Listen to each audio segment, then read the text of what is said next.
నమస్తే శ్రీమాత్రే నమః శ్రీ గురుభ్యో నమః.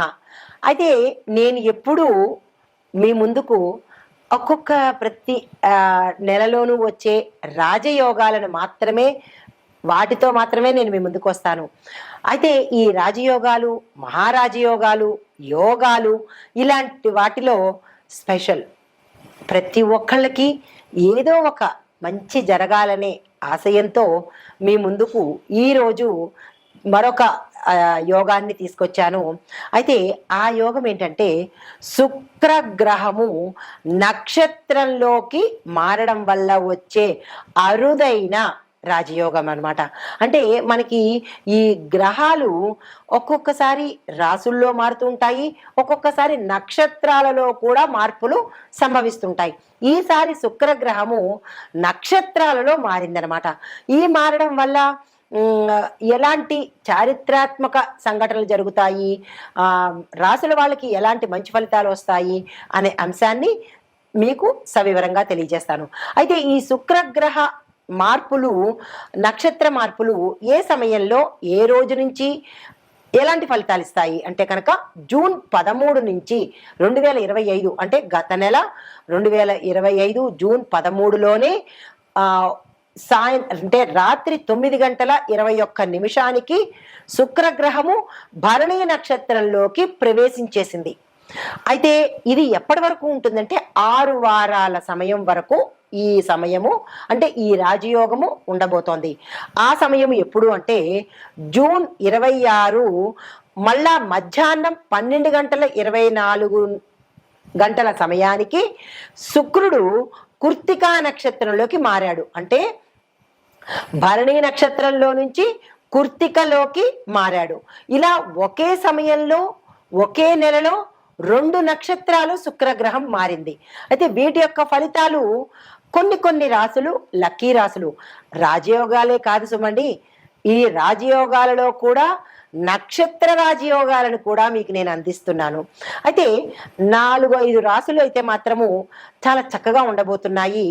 మేషరాశి, వృషభ రాశి, మిథున రాశి, ధనస్సు రాశి, సింహము ఈ రాశుల వాళ్ళకి విశేషంగా ఉండబోతోంది. అయితే ఇవి ఎందుకు లక్కీ రాశులు అనేది కూడా మీకు తెలియపరుస్తాను. శుక్రగ్రహము సంపదకు, సౌఖ్యానికి, ఆనందానికి ప్రతీక. అయితే ఇవి భరణీ నక్షత్రం నుంచి కృత్తికా నక్షత్రంలోకి మార్పు చెందిన సమయము అంటే జూన్ 26 వరకు మనకి ఇంకా చాలా సమయం ఉంది. కాబట్టి ఎట్లాంటి ఫలితాలు ఇస్తున్నాయి ఈ రాశుల వాళ్ళకి అంటే కనుక ఆర్థిక లాభాలు, కెరియర్లో గ్రోత్, ప్రమోషను, ఉజ్వలత అంటే విపరీతమైన డ్రాస్టిక్ చేంజ్ ఇవ్వబోతోంది. తర్వాత వైవాహికంగా అంటే వివాహపరంగా, దాంపత్యంలోనూ గుడ్ రిలేషన్స్ ఉండబోతున్నాయి. దీంతో పాటు ప్రజాదరణ, సోషల్ మాధ్యమాలలో ఎవరైతే ఉన్నారో వారికి విశేషమైన స్థాయి లభించబోతోంది. అయితే ఏ నెలలో ఎంతెంత కాలం ఉంటుంది అనేది కూడా మీకు తెలియపరుస్తా. మీకు ఒక కన్ఫ్యూజన్ రావచ్చు, ఏ నెలలో మేము చూసుకోవాలి, ఎంతెంత సమయం ఉండబోతోంది అనే సందేహం లేకుండా అది కూడా మీకు ఇక్కడ ఇచ్చేస్తాను. అయితే ఈ శుక్రగ్రహము భరణీ నక్షత్రంలో జూన్ 13 నుంచి 26 వరకు, కృత్తికా నక్షత్రంలో జూన్ 26 నుంచి సుమారు జూలై 10వ తారీఖు వరకు అనగా 12 రోజులు ఉండబోతోంది. అయితే ఈ 2 రోజులు చాలా గుర్తుపెట్టుకోండి. వీలైతే స్కిప్ చేయకుండా నోట్ చేసుకునే ప్రయత్నం చేయండి, లేదా మరల చూసే ప్రయత్నం చేసుకోండి.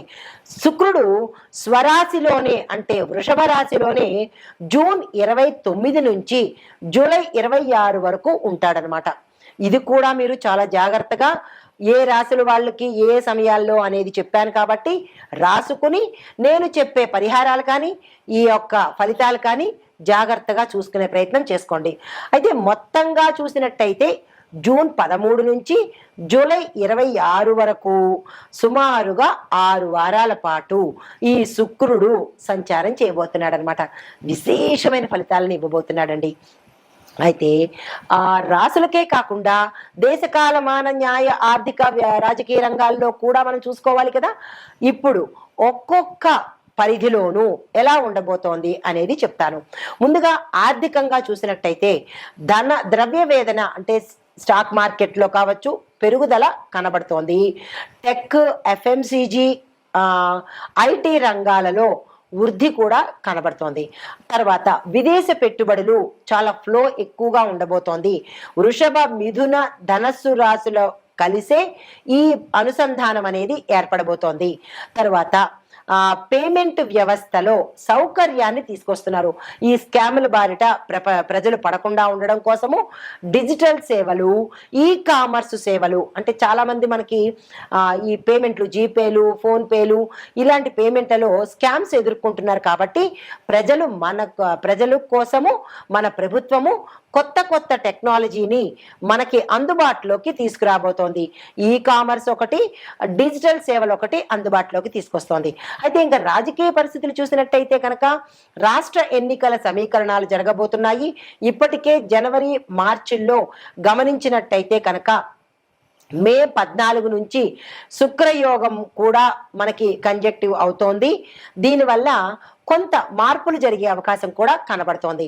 అయితే ముఖ్యమైన నిర్ణయాలు ఎప్పుడు తీసుకుంటారు అంటే జూలై, ఆగస్టు మధ్య కేంద్ర రాష్ట్రాలలో నిర్ణయాత్మక పాలసీలు మనకి ప్రవేశపెట్టబడబోతారు. అది ప్రజాదరణ పెరుగుతుంది, ప్రజలకు ఇష్టమయ్యేటట్టుగానే ఉండబోతున్నాయి. అయితే న్యాయ వ్యవస్థ ఎలా ఉంటుంది అంటే కనుక పెండింగ్ కేసులు తీర్పుకు వచ్చేటట్టుగాను కొన్ని కీలకమైన ఆధారాలతో నిర్ణయాలు ఇవ్వడం జరుగుతుంది. తర్వాత మెరుగైన పబ్లిక్ సర్వీసెస్ ని మనకి న్యాయ వ్యవస్థ ద్వారా ప్రతి ఒక్క పౌరుడికి అందుబాటులోకి వస్తాయి.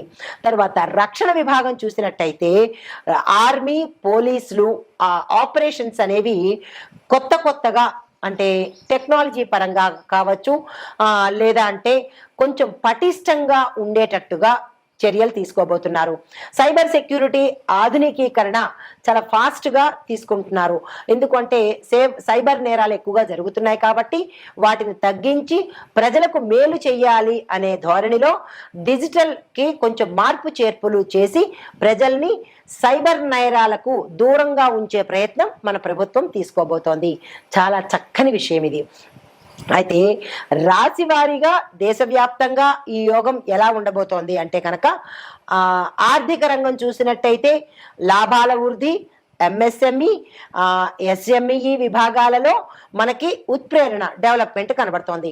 రాజకీయ పరంగా చూసుకున్నట్టయితే ఓవరాల్గా రాజకీయ నాయకులకు జనాల యొక్క డిమాండ్ ఉంటుంది, సార్వత్రిక అవగాహన ఏర్పడుతుంది. ఇక న్యాయ వ్యవస్థ తీసుకున్నట్టయితే కనుక తీర్పు వేగవంతంగాను, ట్రాన్స్పరెన్సీగాను ఉండబోతోంది. రక్షణ రంగం చూసుకున్నట్టయితే సరిహద్దుల్లో భద్రతా ఏర్పాట్లు, సైబర్ డ్రోన్స్ ఏర్పాటు చేయడము, సాంకేతికంగా టెక్నికల్గా మరింత బలం పుంజుకునేటట్టుగా ఉండబోతోంది. అయితే సామాజిక పరంగా చూసుకున్నట్టయితే కనుక యువతలో మంచి మార్పు రావడము, దీంతో పాటు స్త్రీ సాధికారికత ఎక్కువగా ఉండబోతోంది. అయితే అభివృద్ధి పరంగా చూసుకున్నట్టయితే కనుక ఇన్ఫ్రాస్ట్రక్చర్స్ కానీ, ప్రాజెక్ట్స్ కానీ, డిజిటల్ ఇండియాలో కానీ, లేదా విద్యా రంగాలు డెవలప్ అవ్వడం ఎక్కువగా మనం గమనించబోతున్నాము. అయితే వీటి పరంగా చూసుకున్నట్టయితే మరి మేషాది ద్వాదశ రాశుల వారికి ఎలా ఉండబోతోంది అనేది ఇప్పుడు మీకు సవివరంగా తెలియజేస్తాను. తదుపరి రాశి సింహరాశి. ఈ రాశి వారి యొక్క గ్రహస్థితి 10వ స్థానంలో శుక్రుడు సంచారం చేస్తున్నాడు. దీని యొక్క ఫలితాలు ఏంటంటే ఉద్యోగంలో పురోగతి కనబడుతుంది, డెవలప్మెంట్, గ్రోత్, మంచి హై పొజిషన్స్ అన్నీ గోచరిస్తున్నాయి. దీంతో పాటుగా అధికారులు, మీ పై అధికారులు, మీ బాస్లు మీకు అనుకూలంగా ఉండబోతున్నారు. అంటే వారు శుభవార్తలు చెప్పడం కానీ ఇలాంటివేవో మీకు ఏర్పాటు చేయబోతున్నారు. అయితే మీకు ఒక చిన్న మంత్రాన్ని ఇస్తున్నాను, దాన్ని గనక అనుష్ఠానం చేసినట్టయితే, జపం చేసుకున్నట్టయితే కనుక మంచి ఫలితాలు పొందుతారు. అయితే ఓం శ్రీం శుక్రాయ నమః ఈ మంత్రాన్ని 108 సార్లు చదువుకోండి. ఎలా చదవాలి అంటే కనుక దంపతులిద్దరూ కలిసి ఈ మంత్రాన్ని 108 సార్లు చదవండి. మీ మధ్య అన్యోన్యత కనబడుతుంది. అయితే దీనివల్ల ఫలితం ఏంటంటే సోషల్ స్టేటస్ పెరుగుతుంది. మీరు ఏదైతే కార్యాన్ని అనుకుంటారో ఆ కార్యసిద్ధి కూడా జరిగే అవకాశాలు కనబడుతున్నాయి. నమస్తే. అయితే ఈ శుక్రుడు ఈ నక్షత్రం నుంచి నక్షత్రము ఇక్కడ చాలా గమనించాలి. రాశి నుంచి రాశి కాదు, నక్షత్రం నుంచి నక్షత్రం మారినప్పుడు ఓవరాల్గా ఎలాంటి ఫలితాలు ఉంటాయి అంటే కనుక జూన్ 13 నుంచి జూలై 26 వరకు ఉంటాడు. ఈ విషయాన్ని ప్రతి ఒక్కళ్ళు గమనించుకోండి. అయితే ఆ సమయంలో నేను ఇందాక చెప్పినట్టుగా ఏ రాశి వాళ్ళు ఏ ఏ పనులు చేసుకోవాలి అనేది చెప్పాను. ఆ సమయాన్ని అలా ఉపయోగించుకోండి. అయితే ఈ నేపథ్యంలో 6 వారాలు శుభప్రాయశ్చిత్త కాలం అనమాట. మీరు ఏదైనా తప్పులు చేసినా దాన్ని ప్రాయశ్చిత్తంగా తీసుకొని ఈ సమయంలో ప్రాయశ్చిత్తం తీసుకోండి. రెండోది 4-5 రాశులు బాగుంటాయని చెప్పాను కదా, అది మేష, వృషభ, మిథున, ధనస్సు, సింహరాశులు చాలా చక్కగా ఉండబోతున్నాయి. ఎలా? ఆర్థికంగాను, కెరియర్ పరంగాను, కుటుంబ పరంగాను చక్కగా ఉండబోతున్నారు. అయితే ఇంకా దేశవ్యాప్తంగా ఓవరాల్గా ఎలా ఉండబోతోంది అంటే కనుక ఆర్థిక వృద్ధి ఉంటుంది, రాజకీయంలో కొత్త చరిత్రలు రాబోతున్నాయి, న్యాయం పారదర్శకంగా ప్రతి ఒక్కళ్ళకి ప్రతి పౌరుడికి అందుబాటులోకి వస్తుంది, భద్రతలో మన దేశము టాప్ రేంజ్లో ఉండబోతోంది. అంటే భద్రతా ఏర్పాట్లు చాలా విస్తృతంగా తీసుకోబోతున్నారు. అయితే ఇది ఒక గోల్డెన్ పీరియడ్ అని చెప్పొచ్చు. జూన్ 13 నుంచి జూలై 26 వరకు ప్రతి ఒక్కళ్లకు ఇది గోల్డెన్ పీరియడ్. దీన్ని వృధా చేసుకునే ప్రయత్నం అస్సలు చేసుకోకండి. నమస్తే.